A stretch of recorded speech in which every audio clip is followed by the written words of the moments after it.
Can't give you financial advice, but when it comes to Evernorth, I think they're going to be extremely successful at providing a MNAV that is over 1. So what is MNAV? It's a multiple of NAV, MNAV.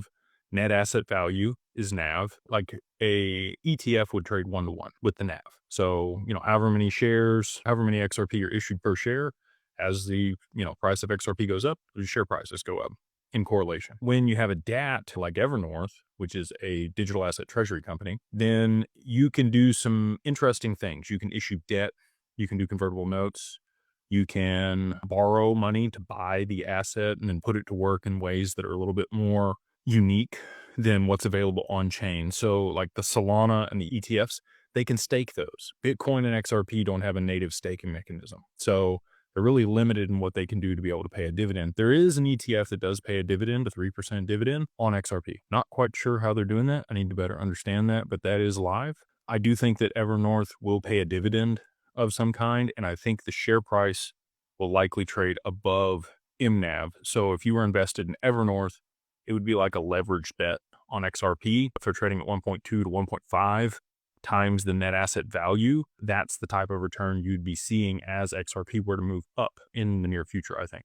So is it a good buy right now? That's up to you. Again, it kind of depends on your risk tolerance. I've talked about this before. If you have, a low risk tolerance, you probably just want to stick with the ETF. You probably don't do a leveraged ETF or a DAT.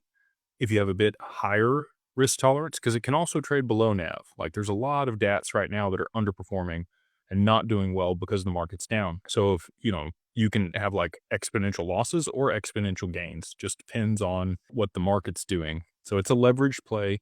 If you have a higher risk tolerance and you can stomach that in your portfolio, then it might make sense to make an allocation to a DAT or a leveraged ETF.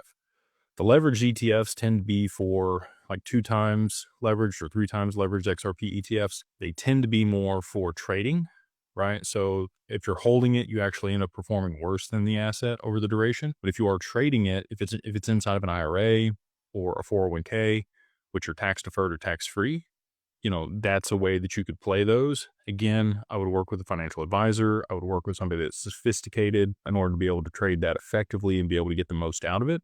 Again, most traders, 96% of traders lose money. So I'd say for most people, if you're looking for a set it and forget it type thing, probably the ETF. And if you're looking for, kind of a levered play and you do think that Evernorth is going to be successful, which I do, then it might make sense to make an allocation there.